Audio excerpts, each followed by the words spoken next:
আসসালামু আলাইকুম রহমতুল্লাহি ওয়া বারাকাতুহু। প্রথমেই আল্লাহ তাআলার কাছে অনেক অনেক শুকরিয়া আদায় করে নিব। ওয়েলকাম টু মাই পেজ শালাস লাইফ। তো আমি আজকে শুধু আলু দিয়ে মুরগির ঝোল রান্না না করে অন্যরকম ভাবে রান্না করার ট্রাই করছি। আমি আজকে আলুর সাথে গাজর দিয়ে মুরগির ঝোল রান্না করব।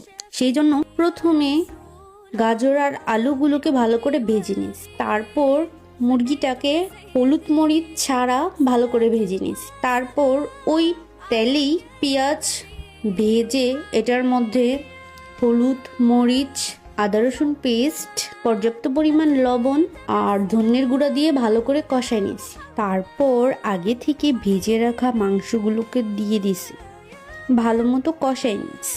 আমি এখানে গরম মশলা ইউজ করছিলাম। কষানোর পর যখন মাংসটার উপরে তেল ভেসে উঠছে তখন পর্যাপ্ত পরিমাণ পানি দিয়ে আবার ভালো করে কষাই নিয়েছি এবং যেই পর্যন্ত সিদ্ধ না হয় বা মুরগির মাংস নরম না হয় সেই পর্যন্ত ভালো করে কুক করে নিয়েছি। সবশেষে জিরার গুঁড়া দিয়ে নামাই নিয়েছি। বাস রেডি আমার গাজর আলু দিয়ে মুরগির ঝোল। সবাই ভালো থাকবেন, আমাদের জন্য দোয়া করবেন।